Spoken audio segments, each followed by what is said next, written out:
नमस्कार। स्वागत है आप सभी का हमारे एनवीर एजुकेशन के यूट्यूब चैनल पर। मैं इंसिया और आज आपके सामने मैं लेकर आई हूँ प्रोग्रामिंग फंडामेंटल के इम्पोर्टेंट क्वेश्चन सीरीज का पार्ट 2 और इसमें हमने कवर की है dot net framework, AI, artificial intelligence और एमएल मशीन लर्निंग। ठीक है, तो चलिए आइए शुरू करते हैं आज की क्लास को। आगे बढ़ने से पहले सभी यूजर हमारे एनवीर एजुकेशन के यूट्यूब चैनल को सब्सक्राइब कर दीजिए और बेल आइकन को भी प्रेस कर दीजिए ताकि हमारे आने वाले सभी अपडेट आपको सबसे पहले मिल सके। तो चलिए शुरू करते हैं आज की क्लास को। तो देखिए पहला क्वेश्चन है dot net framework was developed by which company. Dot net framework जो है वो कौन सी कंपनी के द्वारा डेवलप किया गया था। तो देखिए आपके ऑप्शन है, option A Microsoft, option B Oracle, option C Windows और ऑप्शन डी गूगल।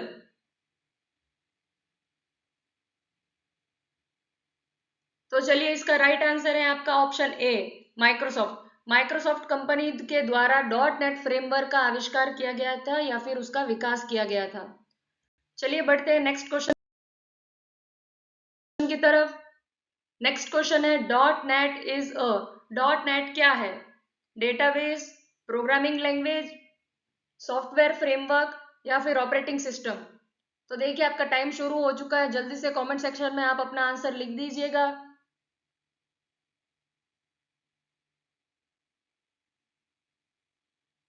तो देखिए इसका राइट आंसर होने वाला है आपका ऑप्शन सी यानी कि सॉफ्टवेयर फ्रेमवर्क। अब देखिए सॉफ्टवेयर फ्रेमवर्क क्या होता है। सॉफ्टवेयर फ्रेमवर्क एक प्री बिल्ट या built in structured foundation of code होता है जिसके अंदर लाइब्रेरीज और टूल्स प्रोवाइडेड की जाती है ताकि डेवलपर उनके द्वारा एप्लीकेशन को क्रिएट कर सके बहुत ही फास्टली और बहुत ज्यादा efficiently, more faster and more effective.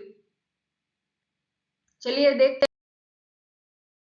हैं नेक्स्ट क्वेश्चन। तो देखिए नेक्स्ट क्वेश्चन है code in dot net can be written. Dot net framework के अंदर कोड कौन सी लैंग्वेज के अंदर लिखा जाता है।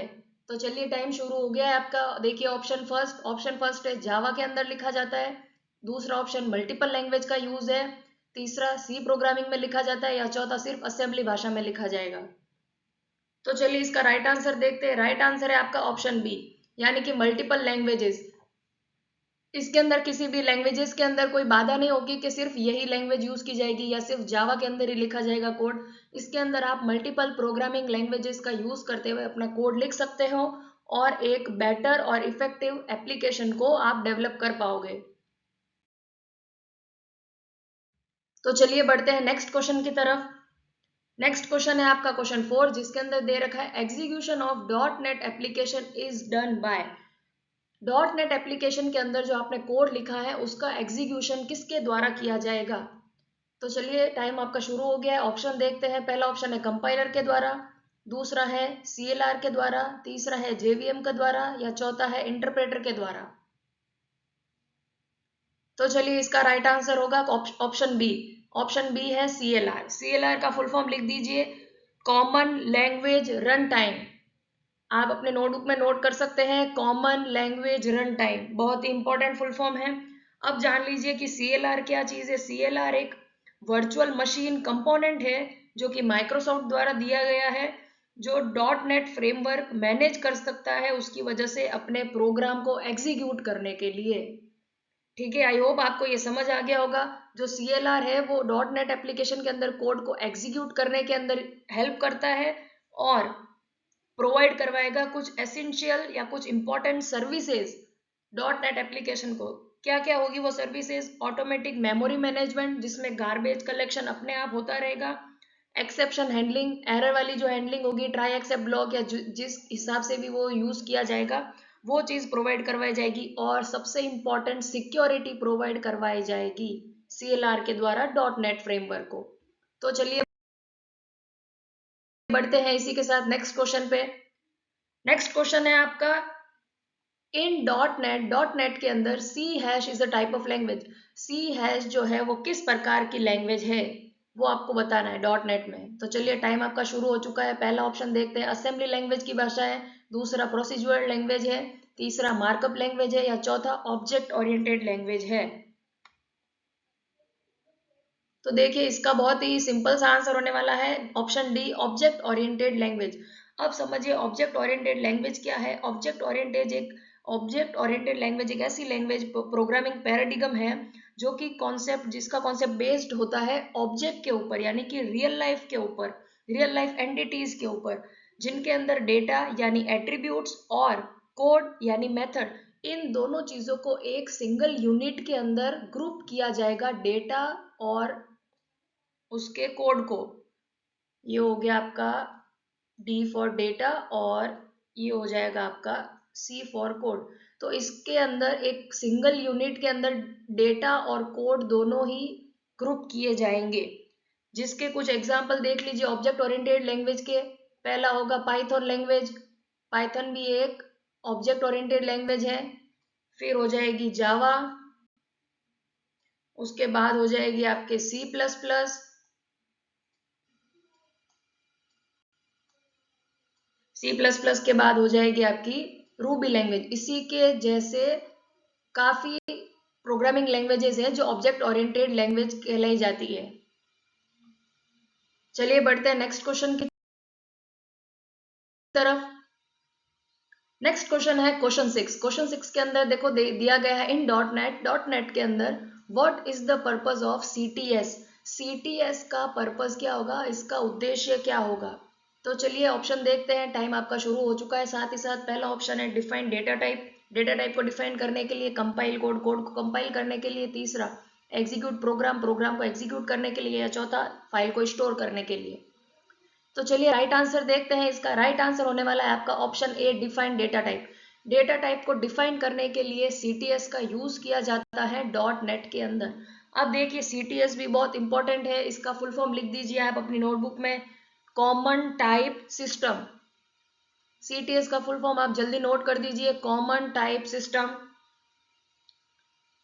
जो यूज किया जाएगा डॉट नेट के अंदर डेटा टाइप को डिफाइन करने के लिए। चलिए बढ़ते हैं इसी के साथ अगले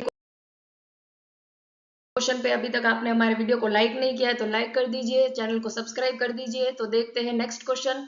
नेक्स्ट क्वेश्चन है क्वेश्चन 7। इसके अंदर दे रखा है इन डॉट नेट के अंदर name space is use to. देखिए नेम स्पेस का कॉन्सेप्ट आपने C language, C plus plus language के अंदर आप ऑलरेडी पढ़ चुके हैं, तो इसके अंदर आपको आंसर बताना ईजी हो जाएगा।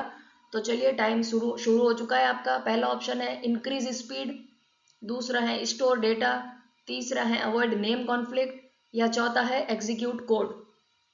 इन चारों में से नेम स्पेस का यूज क्यों किया जाएगा। तो चलिए राइट आंसर होगा इसका option C, avoid name conflict. Name conflict को अवॉइड करने के लिए अगर आप नेम स्पेस का यूज नहीं करोगे और दो फंक्शन का नाम आप सेम रखोगे तो वहां एरर आएगी। अगर आपने नेम स्पेस का यूज किया और दो फंक्शन का नाम या दो वेरिएबल का नाम सेम है तो वहां एरर नहीं आएगी, क्योंकि उन दोनों का नाम जो है वो अलग अलग काउंट किया जाएगा। चलिए बढ़ते हैं नेक्स्ट क्वेश्चन की तरफ। तो देखिए नेक्स्ट क्वेश्चन है who first coined the term artificial intelligence. Artificial intelligence जो टर्म है या जो शब्द है वो सबसे पहले किसके द्वारा दिया गया था। देखिए ऑप्शन है पहला चार्ल्स बेबेज के द्वारा, दूसरा है जॉन मैकार्थी, तीसरा है एलन ट्यूरिंग, चौथा है विंडसर। तो देखिए इसका सही आंसर होगा आपका ऑप्शन बी, यानी कि जॉन मैकार्थी। जॉन मैकार्थी ने आर्टिफिशियल इंटेलिजेंस का शब्द जो है वो सबसे पहले दिया था। चलिए देखते हैं क्वेश्चन 9। क्वेश्चन 9 है AI mainly depends on. AI जो है वो मुख्य तौर पे किस पे डिपेंड है, किस पे निर्भर है। तो देखिए टाइम आपका शुरू हो चुका है। पहला ऑप्शन है एल्गोरिदम और डेटा, दूसरा है इंटरनेट स्पीड, तीसरा है हार्डवेयर और चौथा है डेटाबेस ओनली। तो इसका राइट आंसर होगा आपका ऑप्शन ए, एल्गोरिदम और डेटा। एल्गोरिदम और डेटा के ऊपर आर्टिफिशियल इंटेलिजेंस जो है वो निर्भर करता है। चलिए देखते हैं next question, question 10।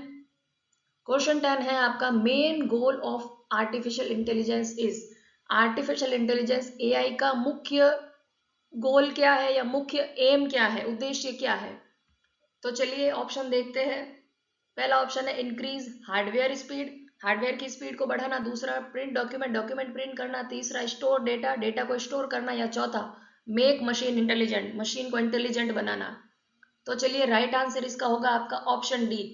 Option D है make machine intelligent, intelligent machines को बनाना ताकि वो ह्यूमन की तरह सोच सके, उसकी तरह काम कर सके, इसी का मतलब होगा आपका आर्टिफिशियल इंटेलिजेंस। चलिए देखते हैं नेक्स्ट क्वेश्चन, बढ़ते हैं 11वें क्वेश्चन की तरफ। तो देखिए क्वेश्चन 11 है एआई इमिटेट्स या फिर कॉपीज, एआई क्या कॉपी करता है। सिंपल सा क्वेश्चन है काफी। इलेक्ट्रिक सिग्नल पहला ऑप्शन, दूसरा है ह्यूमन इंटेलिजेंस, तीसरा है मशीन बिहेवियर, या चौथा है नेटवर्क ट्रैफिक। बहुत ही इजी क्वेश्चन है, एआई किस चीज की कॉपी करता है। तो चलिए देखिए इसका राइट आंसर होगा आपका ऑप्शन बी, यानी कि ह्यूमन इंटेलिजेंस। ह्यूमन इंटेलिजेंस को कॉपी करेगा वो और एक इंटेलिजेंट मशीन को क्रिएट करेगा। चलिए देखते हैं नेक्स्ट क्वेश्चन। तो देखिए नेक्स्ट क्वेश्चन आपके सामने आ चुका है। क्वेश्चन है इन एआई, एआई के अंदर search algorithms are used to, search algorithms क्यों यूज किए जाते हैं या किस चीज के लिए यूज किए जाएंगे एआई के अंदर। तो चलिए साथ ही साथ आपका टाइम भी शुरू हो गया है। ऑप्शन पढ़ते हैं। पहला है प्रिंट आउटपुट, दूसरा है एनक्रिप्ट फाइल्स, तीसरा है फाइंड ऑप्टिमल सॉल्यूशन यानी कि बेस्ट सॉल्यूशन, और तीसरा है स्टोर डेटा। तो चलिए इसका राइट आंसर होने वाला है आपका ऑप्शन सी। ऑप्शन सी यानी कि find optimal solution, find best solution. किसी प्रॉब्लम, किसी कॉम्प्लेक्स प्रॉब्लम को सॉल्व करने के लिए उसका बेस्ट सॉल्यूशन कैसे फाइंड किया जाएगा, उसके लिए आपको सर्च एल्गोरिदम्स का यूज करना पड़ेगा ताकि उसको बार बार इम्प्लीमेंट करके हम फाइंड कर सकते हैं कि कौन सा सॉल्यूशन सबसे बेस्ट रहने वाला है उस प्रॉब्लम के लिए। आई होप कि आपको समझ आ गया होगा ये कॉन्सेप्ट। चलिए बढ़ते हैं नेक्स्ट क्वेश्चन की तरफ। तो देखिए नेक्स्ट क्वेश्चन है इन एआई, एआई के अंदर what is the purpose of Turing test, Turing test का महत्व क्या था या उसे क्यों यूज किया गया। तो देखिए पहला ऑप्शन है चेक मशीन इंटेलिजेंस, मशीन के इंटेलिजेंस को चेक करने के लिए, दूसरा टेस्ट हार्डवेयर, हार्डवेयर को टेस्ट करने के लिए, तीसरा डीबग कोड, कोड को डीबग करने के लिए, चौथा मेजर स्पीड, स्पीड को मापने के लिए। तो इसका राइट आंसर होगा इसका option A, check machine intelligence. Machine कितनी इंटेलिजेंट हो सकती है उसका पता लगाने के लिए, उसको चेक करने के लिए कि वो किस हद तक ह्यूमन का बिहेवियर, ह्यूमन की इंटेलिजेंस को कॉपी कर सकती है। इसी कॉन्सेप्ट को पता करने के लिए ट्यूरिंग टेस्ट को इंप्लीमेंट किया गया था एलन ट्यूरिंग नाम के साइंटिस्ट के द्वारा। ठीक है चलिए देखते हैं नेक्स्ट क्वेश्चन, क्वेश्चन 14। तो देखिए नेक्स्ट क्वेश्चन 14 है इन एआई, एआई के अंदर state space means, state space का क्या मतलब है। देखो ये काफी इंपॉर्टेंट क्वेश्चन है, आपको आगे हर कॉम्पिटिटिव एग्जाम के अंदर ये स्टेट स्पेस का क्वेश्चन पूछा जाता है। तो देखिए इसका ऑप्शन है database table, set of all possible state, storage space, या फिर नेटवर्क एरिया। तो देखिए राइट आंसर इसका होने वाला है ऑप्शन बी। ऑप्शन बी क्या है, set of all possible state. State space search एक टेक्निक है जो कि वाइडली या काफी कॉमन यूज होने वाला टेक्निक है, किसके अंदर पाथ फाइंडिंग यानी कि एक रास्ता ढूंढने के लिए हम ये टेक्निक यूज कर सकते हैं, मिलेंगे और हम उसमें से डिसाइड कर सकते हैं कि सबसे बेस्ट कौन सा है, सबसे सही कौन सा रहेगा हमारे प्रॉब्लम को सॉल्व करने के लिए। पजल सॉल्विंग के अंदर यूज हो सकता है, गेमिंग के अंदर यूज हो सकता है, ताकि हम उसका बेस्ट और ऑप्टिमल सॉल्यूशन ढूंढ सके, फाइंड कर सके। चलिए देखते हैं इसी के साथ क्वेश्चन 15। तो चलिए क्वेश्चन 15 दे रखा है machine learning is a subset of. तो देखिए अभी तक आपने डॉट नेट फ्रेमवर्क के क्वेश्चन देख लिए, AIML के क्वेश्चन देख लिए, एआई के क्वेश्चन देख लिए, अब हम देखेंगे ML के क्वेश्चन, मशीन लर्निंग के question. Machine learning is a subset of, machine learning किसका एक सबसेट या एक छोटा पार्ट है। देखिए पहला ऑप्शन सॉफ्टवेयर इंजीनियरिंग, दूसरा क्लाउड कंप्यूटिंग, तीसरा डेटा साइंस, या फिर चौथा ऑप्शन है आर्टिफिशियल इंटेलिजेंस।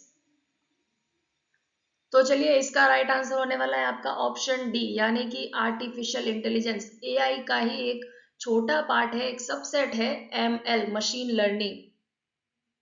ठीक है तो चलिए आपको एक क्वेश्चन मैं रिवाइज करवाना चाहूंगी, जल्दी से बता दीजिए कि आर्टिफिशियल इंटेलिजेंस जो शब्द है वो सबसे पहले किस साइंटिस्ट के द्वारा दिया गया था।